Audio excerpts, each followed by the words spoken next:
Hello and welcome to Delta Sparks Pod, episode 26. I am Evan. This is Andy. Just Andy today. Hi. Or at least that's what the letter from the lawyer said. So Andy, I got introduced, not really introduced, I guess, kind of turned on to our guest today. Not that way, like just shown or pointed to by Michelle from the driver back. This person, yeah, she is legit the best. Our guest today is not Michelle, but this is the person she told me about. But this is, I believe, is what the calendar is for. This program. Ooh.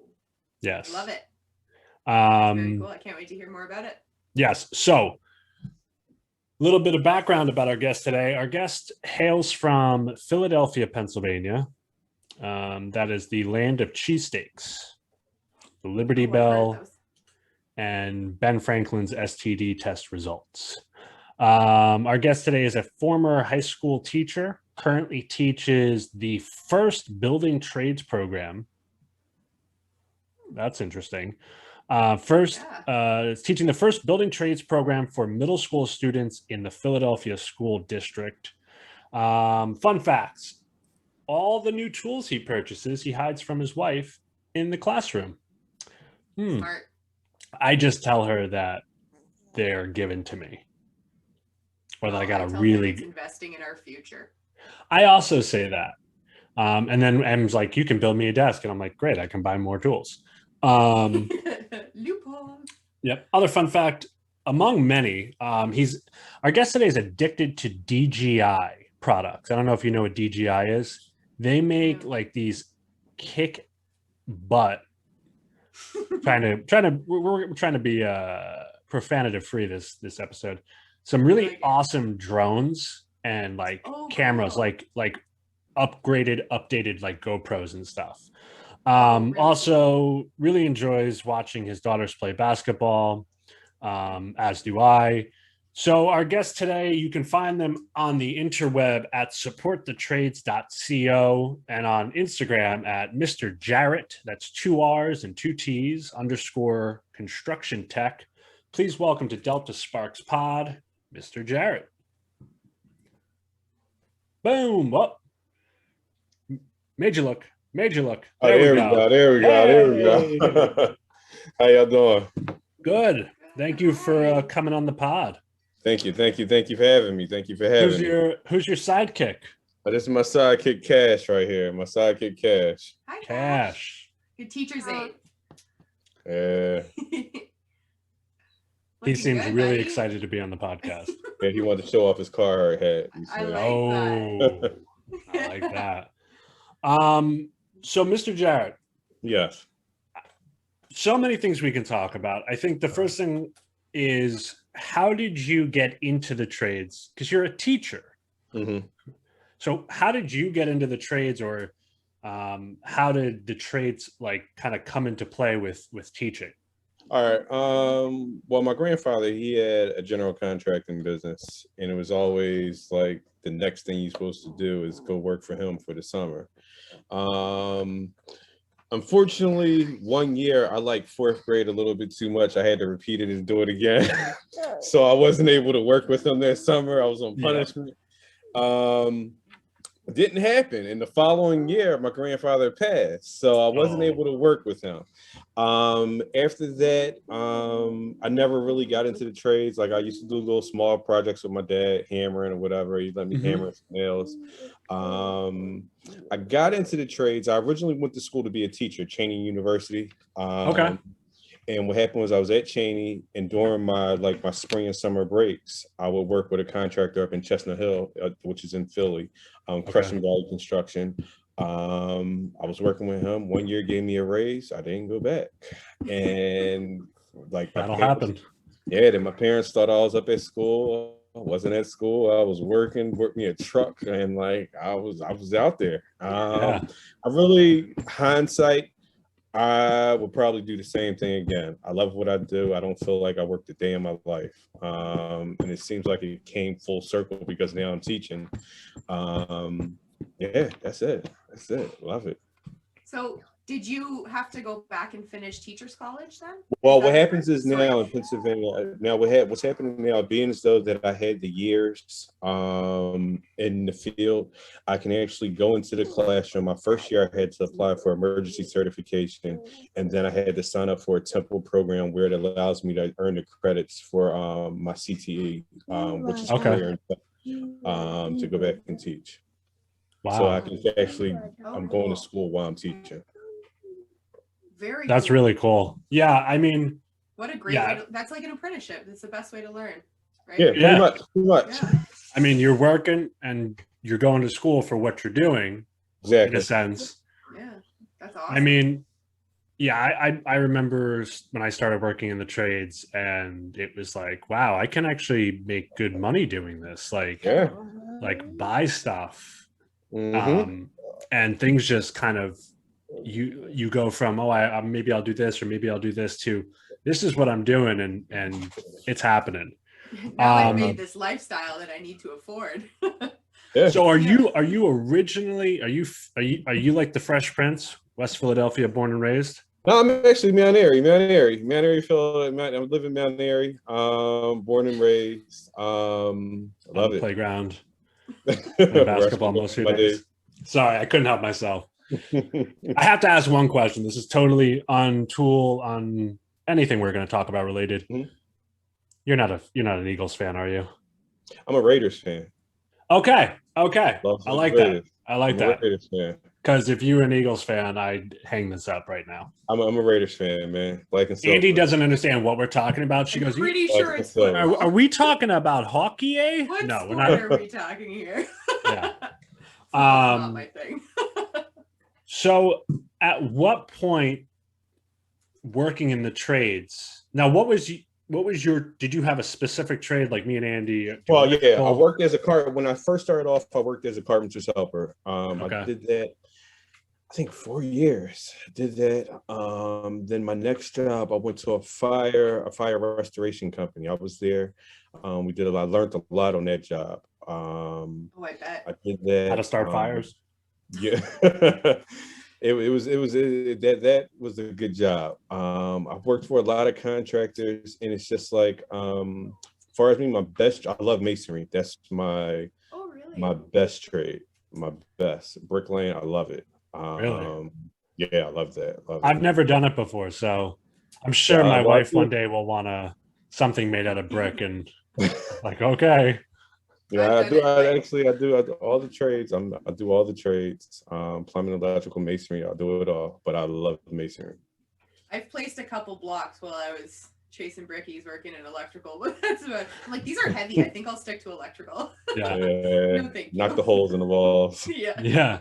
So where did teaching this specifically? It came in because I was actually working at a school. I was head of maintenance. So, and then I was like, I got like a teaching bug back into me. We had a couple students that they had originally got in trouble, and he had to spend the day with us.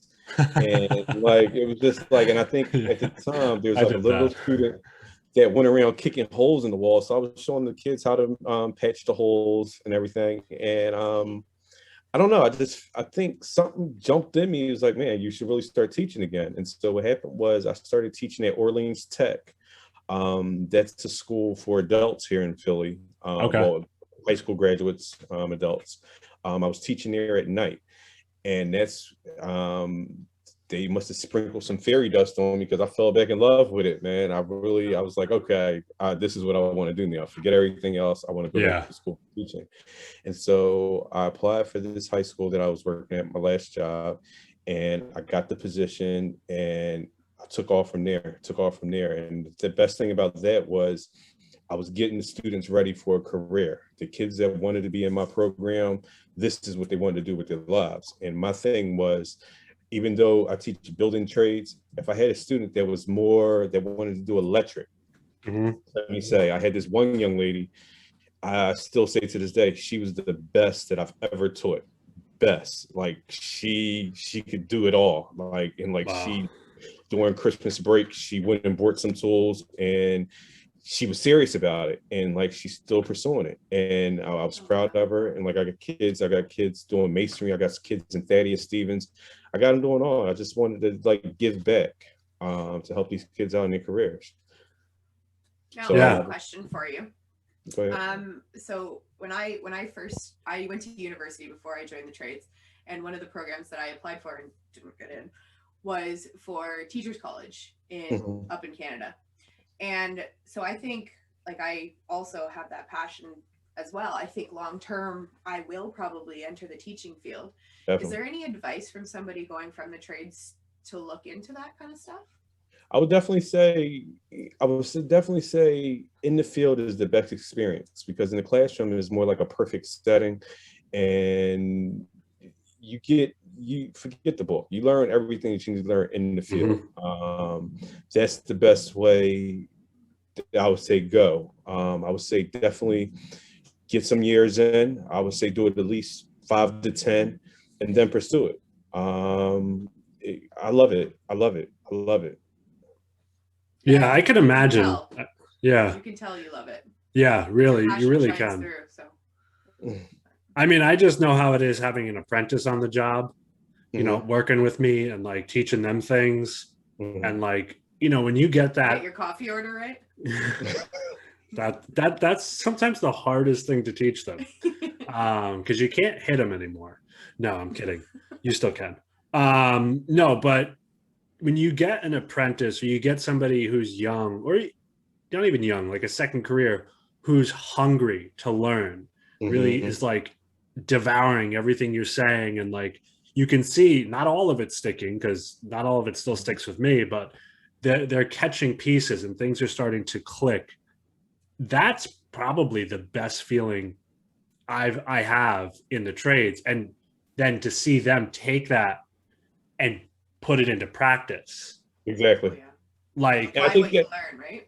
Yeah. And I think what happens is, I mean, I gotta give a lot of credit to the first company that I worked for, which was Question Valley Construction, because I had a guy that actually, the carpenter that I worked with, he actually invested in me, telling me the different things I should do, because if I didn't get that right there, I wouldn't be where I'm at today, because I would be like, oh, hell with the trades. Like, I don't care. Like, it's just a job. But he took the time out to show me everything I should do. And like, he was the one who told me never wear Dickies to the job, because Dickies are for the rookies. You gotta wear Carhartt. You gotta wear Carhartt. And like, they're itchy. Dickies are itchy. And still to this day, that's on my sons. Like my sons. Like, I mean, seriously, he was the one that told me about tools. Never buy Ryobi. This, you got to get DeWalt. We were just talking about that before. Well, I'm saying this is 20 years ago. 20 years ago. But I'm just saying, it's just like I gotta give him a lot of credit, because if he would have just said, okay, this is just some guy, I want him to sweep up and clean up, I wouldn't be where I be today. Right. Well, I think everybody who's progressed in the trades has had at least one of those people, whether it's the owner of a company, or whether, for me, it was this guy Mike who I worked under my first like commercial industrial job. I'd never done conduit or pipe runs, never bent pipe, never done like big machinery work. And he was like a 35-year-old grizzly veteran who pretty sure was drunk all day, every day. But he taught me so much. He invested in me. He, like, we're 30 feet in the air, and he'd spend the extra half hour up there and allow me to do the work. Or that's what he said. He'd allow me to do the work. So I'm pretty sure he was just lazy. Yeah. But he'd allow me to do it, and he would say, like, actually turn your hand like this with the wrench when you're tightening down, you know, the strap, or doing this or that. It'll make it easier, and you'll be able to get more leverage. And it was like those things that, like, you don't know until someone teaches you. Exactly. Like, you can read a book and say, okay, I now know how to wire a switch, or I now know how to wire an outlet. But it's the nuanced stuff that when you have someone who actually invests in you, and they don't have to. And typically, I mean, at least for me, I didn't realize it until years later. I found for me, it was the first person who actually gave me a shot. So I didn't even necessarily get the teaching at first. Right. It was, okay, like, you've gone to school now. Let's see what you can do. Let's get you off the broom. Like, it's not that I'm a witch, but I was gonna say. I knew you were just gonna see your eyes just light up. So just the fact that this journeyman actually trusted me with something that was a little more complex than stuff that I'd been doing, like just that kind of right. Now the high school you were working at.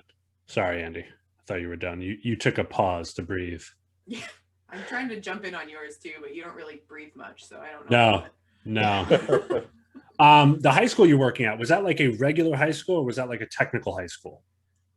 It was actually a comprehensive school. So it was Okay. a full high school, and then we had a CTE department. They offered, which is my program, building trades, well, construction trades, automotive, engineering, healthcare, childcare, entrepreneurship. It was a lot. We had a whole CTE department. Oh, Wow. What does CT stand for? Career and technical education. Very cool. Yeah. Very cool. So high school to middle school, how did that jump? How did that bridge? Where did that come from? Because in my middle school, we had wood shop or shop class up until I was in sixth grade, and then came back for seventh grade, and it was gone. No more class. Yeah, well, the principal at the school that I'm currently at, he wanted to get started getting into CTA because everybody's not going to go to college. So at least we can introduce you to other programs. And what I mean by that, in Philadelphia, there's a lot of CTE programs in the high schools that a lot of the kids don't know about. So if you're interested in electric, you can go to MassBomb. They have an electrical program. You can go to these different high schools for the programs that you're interested in, instead of just picking high schools. Oh, I want to go here, I want to go here. You can actually go to something that you're interested in.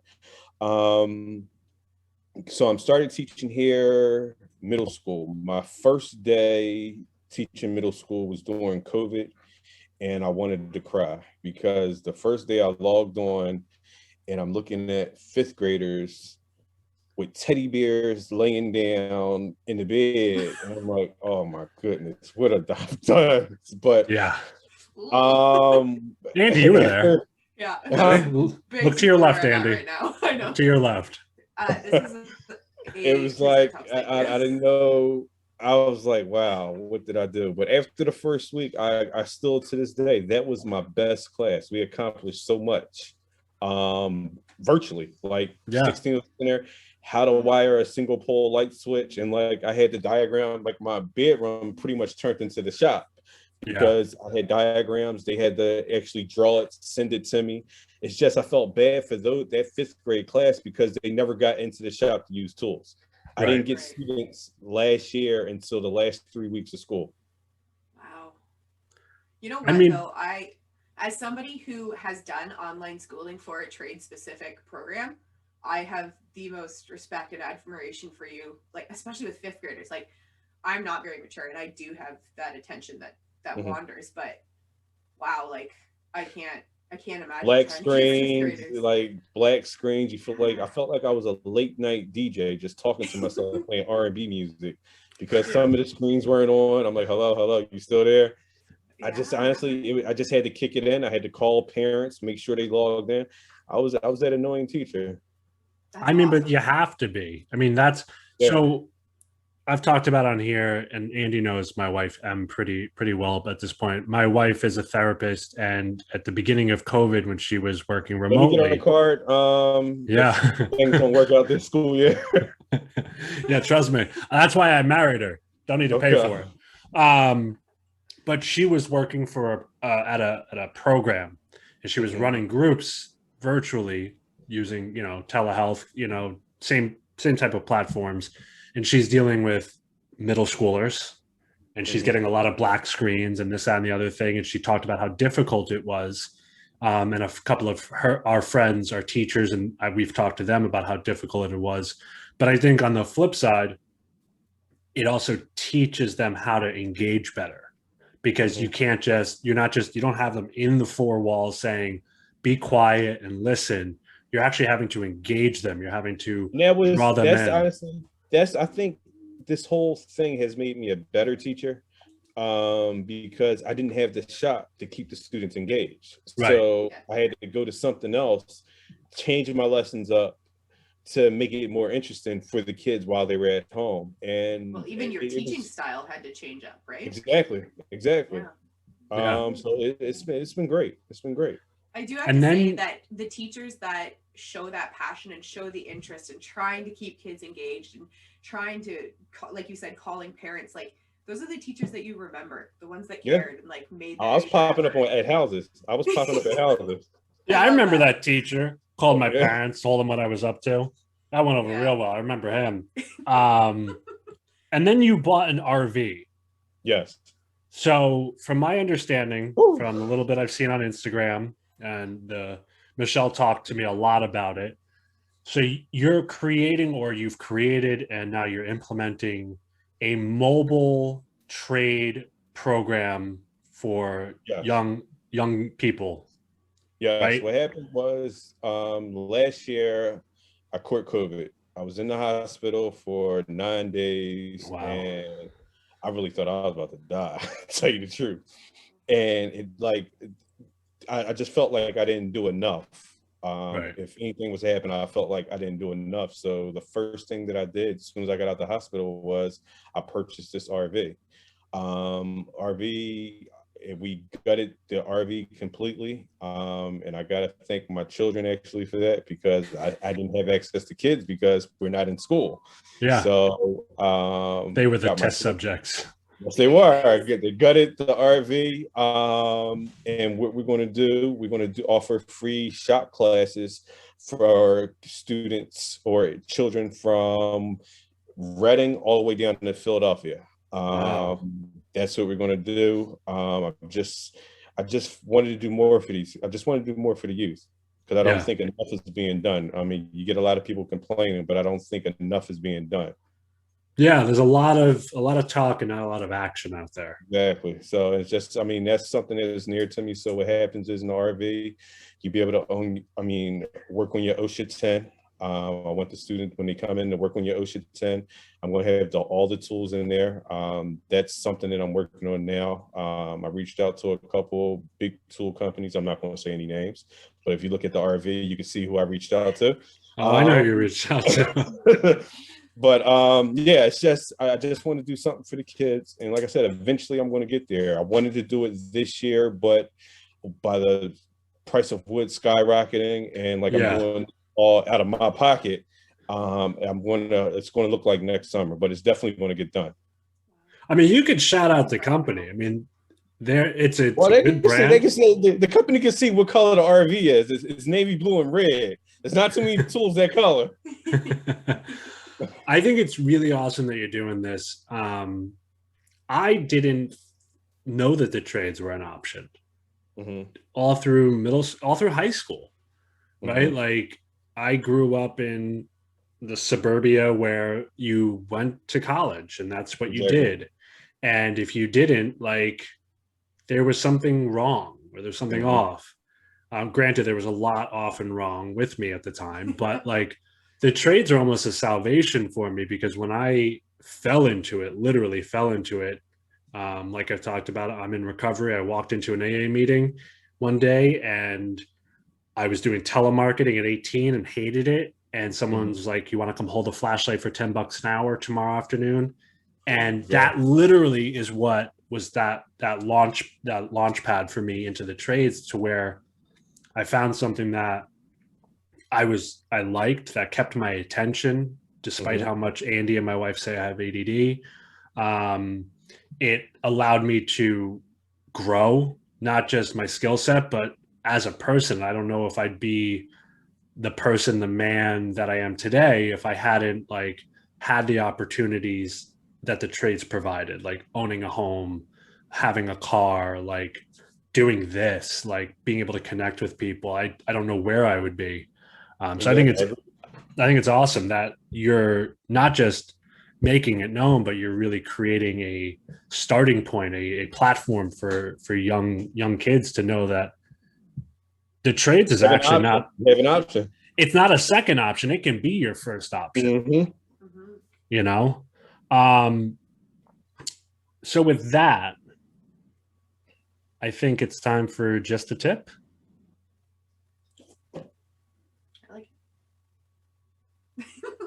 Did everyone freeze or No. not just me? So for anyone who hasn't listened before, which is probably no one because Our we're three amazing. listeners are chiming in Yeah. regularly. This is the part in the podcast where Mr. Jarrett will give I feel really weird calling you Mr. Jarrett. Like, I feel like I'm back in school. Like I should be raising my hand. Call me Jarrett. Jarrett. Okay. This is where you'll the same first name. You can call me Mr. Evan, Mr. Andy, Mrs. Andy, Ms. or Mrs. Ms. I always get that. Whatever. You know what? I respond to "Hey you" too. So. Okay. Where you're gonna give our three listeners some advice, a tip. Could be about anything you want. Could be about absolutely nothing, but something that you'd like the three people listening to walk away from. I mean, honestly, if it's worth doing, overdo it. That's if it's worth doing, overdo it. Yes. That's been my way in the classroom. That's what I go live by. If it's worth doing, overdo it. Yeah. I definitely can get down with that because we were talking before about this desk I'm building, and this is my first venture into wood. Is it woodworking or is it carpentry, furniture making? I don't know. Woodworking. Okay. I think furniture making depends on how good it turns out. A, I can't say what I'm about to say on this episode, and B, I'm using a router, a table saw, a miter saw, a circular saw. I saw you even did a Craig jig. Yeah, pocket holes. I was very impressed. Didn't drill into my hand once. Thank you very much. Yeah. But now I'm obsessing about it. That's all I want to do. Yeah. So I want to like go out there and build it and make it better and do this and do that. So I definitely am like, if you're gonna do it, do it. Yeah. No excuses. Andy, time for a quickie? Yeah, let's do it. All right, Mr. Jarrett. That's just what I'm calling you from now on. I'm sorry. No problem. I'm going to ask you 5 totally random, nonsensical questions that have nothing to do with what we've talked about. Okay. I want you to clear your mind. And when I ask the question, first thing that comes to mind, let it out your mouth. I get in trouble for that all the time. Don't worry about it because we haven't cursed on this podcast just in case you want younger people to listen to it. Typically, well, I can't say that. Go ahead. Don't worry. We'll have you on again in a little while it's adult time. Here we go. Okay. So the question. Yeah. This is DJ Midnight Bird. Okay. So question 1. Mm-hmm. What's the best type of cheese? Oh man. I don't like cheese. I'm lactose intolerant. I literally thought while writing this question, because I've only asked it to one other person who's vegan, Jamie from Weira. Yeah. And I literally am writing, I'm like, what are the chances that this is the second time I've asked this question on 26 episodes? And the person's like, I don't eat cheese, or I'm lactose intolerant. I don't eat it. Okay. So lactate cheese. I pass. Okay. That doesn't sound very appealing. All right. Here we go. What's a song that you most associate with your childhood? Beat It. Ooh. After I did 4th grade for the second time. There you go. Okay. Question 3. What animal would you want to be reincarnated as? A camel. I'm going to need a little bit more explanation on that, and also why did you just have a? Is that a hippo, Andy? Yeah. What camel? I can't pick up what I was about to pick up. Yeah. No. Is there some significance to the camel? Yes, for the endurance. Endurance. Okay. Yeah, endurance. I'd want to come back as one of my cats. Okay. Because they have way too easy of a life. Okay, question 4. Mm-hmm. When's the last time you threw up? Wow, last time I threw up. Wow, it's been a while. Probably 2 years ago. Okay. 2 years ago. vomit free since 03. All right. Morning. All right. Last question. You ready? Mm-hmm. Aliens invade Earth. Explain the Kardashians in one sentence or less.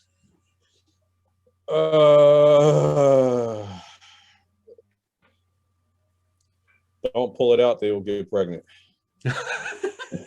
We also would have accepted no. Yes. Just no.